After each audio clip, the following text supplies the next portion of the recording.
All right, so here are a few more examples where the networks kind of gradually get more and more complicated, so we'll work our way up and practice how to find the maximum flow through these networks. So in this next one, we've kind of got our starting point over here and our ending point over here. Our source and sink are the words we sometimes use. And you can kind of see that there's sort of like two paths, two ways that flow can get from the start to the finish. We can go across these two sort of top edges or along these two bottom ones. And remember that if we're trying to make a cut, we've got to make sure we cut off the flow in sort of both paths there. So one way we can make a cut, I mean, we can just make it, if we just have to make any old cut, we could make one here, right across the 14 and the 15. That would completely stop the flow, and that would have a total weight of 14 plus 15, which is 29. Another pretty simple one would be to cut it off at the end here, right, which would be, 13 plus 16. That would also have a weight of 29. But remember that what we're trying to do when we're trying to find the maximum flow is find the minimum cut, so the smallest possible cut. So the way that we might do this is say, well, okay, well, looking across the top, if I'm going to go through if I've got to cut off either the 14 or the 16, well, if I'm trying to find the smallest one, I'll cut off the 14. Along the bottom, 15 and 13, well, the smallest one's 13. So we can make a cut like this, okay? The cut doesn't have to be in a sort of straight line. And this cut would have, a weight of 14 plus 13, which is 27. My dog loves maximum flow problems, so he's just trying to get involved. So this cut here of 27 would be our minimum cut. And so that is the maximum flow, because remember that the maximum flow is equal to the minimum cut. And in this case, that's 27. That was the smallest possible cut we could make. All right, example 4, similar idea. If you feel like you're getting the hang of it, you're welcome to pause the video and have a go at it and then just play and see if you get the same thing as me. Let's have a look. So we've got more edges, more options. Key thing is always to identify, the start and the end. So we can make sure that we are cutting off wherever we choose to make the cut, that it is actually cutting off the flow. And again, you can do a little bit of trial and error. You can make a few cuts and then see if you can improve it. So for example, I can kind of see one, if we went across the start here, that's going to have 120 if we wiped out both of those edges. If we went right near the end, we could get a cut, sorry, not 120, 220 that would be. If we did a cut right at the end here, well, that would be 210. So, you might go, okay, well, I'll pencil that one in and then see if I can improve on 210, if I can find a cut that's smaller. What you might notice is that like through the middle here, if I were to cut through these two edges, this 30 and 40, that's going to be less than cutting off the 80 edge. So actually, maybe I should go sort of through here and then up to that 130, right? And then that cut there is going to have a total weight of 130 plus 40 plus 30. That gives me a total of 200. So that is an improvement. So now I'm going to see if I can do a cut that sort of improves on that one in any way. I can see another one that would give me 210 if I went through this way. That would give me 120 and 90, but 210 is not an improvement. Certainly don't want to go through 40, 40, 40, 90, no, 40, 40. No, I think that 200 is our best one. And this is unfortunately one of those methods that's a little bit trial and error. There's not a good way to know that you've definitely found the minimum cut. You just have to kind of look at it. And if you think you've found it, then maybe spend another minute just seeing if you can improve it. So again, in this one, we're going to say the maximum flow is equal to the minimum cut, which had a weight of 200. Okay. All right, another one, example 5. This one actually has made a bunch of cuts for us, and it's sort of getting us to find the capacity of each of them, and hence find the maximum flow. So it's a similar question, but they've actually drawn the cuts for us. So, for example, this C1, cut 1, that has a total weight of 20 plus 15, okay, because they're the edges that it cuts off. So 20 plus 15 to give us 35. Cut 2, so this one cuts off 20, 15, 6, and 15, right? All right, so let's carefully add all that up. So 20 plus 15 plus 6 plus 15. 15 and 15 is 30, plus 20 gives 50, plus 6 gives 56. C3 goes straight through the middle, 20, 15, 14, so 20 plus 15 plus 14. So that's 35, 49. C4 goes through. Now this is an interesting one, this C4. Remember we talked a bit before about this whole idea of almost like a backwards cut, or cutting off an edge that's already been cut off. So if we go through C4 really carefully, actually I'm going to go over it in a different color to make it stand out. Look really carefully at C4 here, this cut. What we'll notice is that it makes this cut at the bottom of 20, it cuts off that edge. Okay, so that edge definitely counts. But as we kind of keep going up, it cuts across this edge that's got a flow of 12. But that edge has already had its flow cut off. If you imagine that like water was coming from the start here and it was coming along this edge of 20, well, when we made that first cut where the orange line's going across there, that's already stopped the flow along that edge. And so there's no more flow getting through to this one that's got 12 on it. So the way we treat this is that we don't actually have to count this cut here, because the flow has already been cut off at an earlier stage. So we don't actually count that 12 when we're working out the capacity of this cut. We count the 20, but we don't count that 12. Going up to here, it also crosses an edge that has a weighting of 10. And we do have to count that one because from the source, there is still stuff that's there's flow that's getting through to that edge there. There's just no flow that was getting through to this edge with 12 on it. Okay, so we're counting the 20, we're not counting the 12, but we are counting the 10. Okay, so 20 plus 10 gives us a total capacity of 30 for that cut. And that's a really tricky one, that whole kind of idea of not counting an edge if its flow has already been cut off. And then the last one, cut 5, that one just goes through those two edges of 15 and 10. So 15 plus 10 gives the total capacity for cut 5.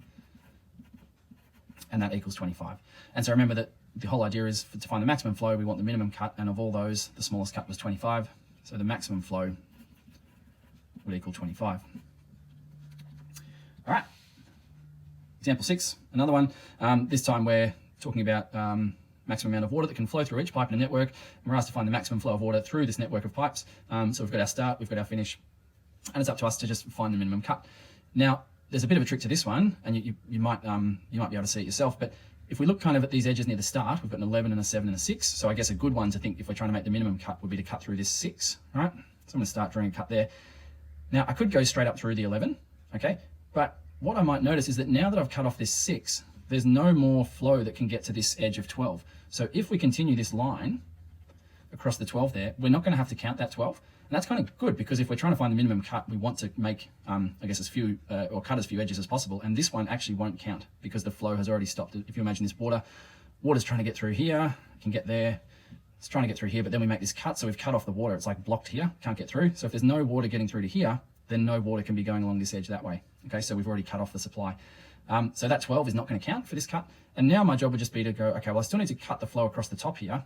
I just want to find the smallest edge where I can do that. And clearly 8 is going to be smaller than 13. So I'm going to go through and make the cut here. Okay, and so the only edges that need to count are the 6, okay, because there was definitely flow getting there when we cut it off. And because there's sort of flow coming through here, also got to count the 8. All right, so it's cut off at the 8, it's cut off at the 6.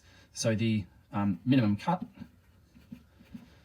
was equal to 6 plus 8, which is 14.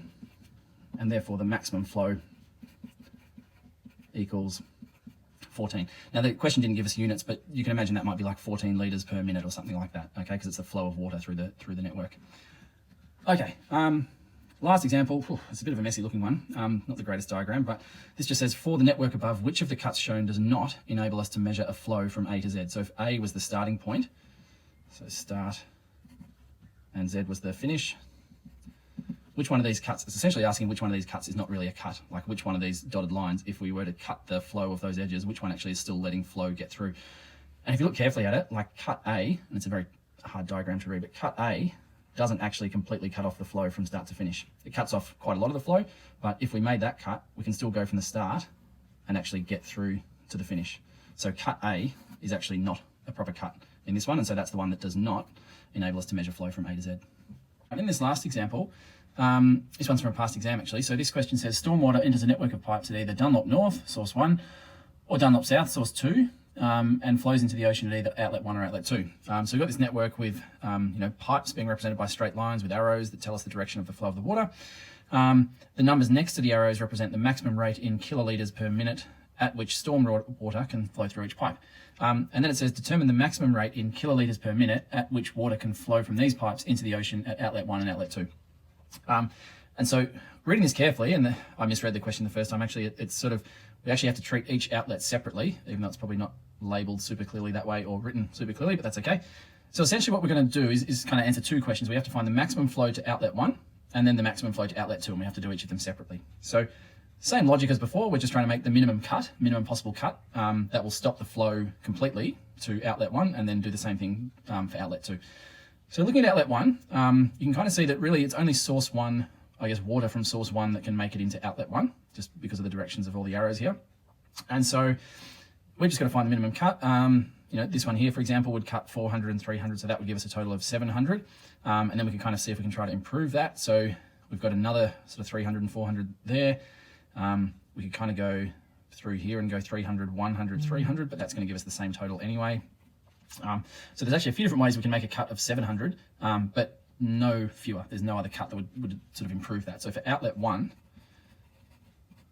the maximum flow is equal to 700, and the units were kiloliters per minute, so kiloliters per minute.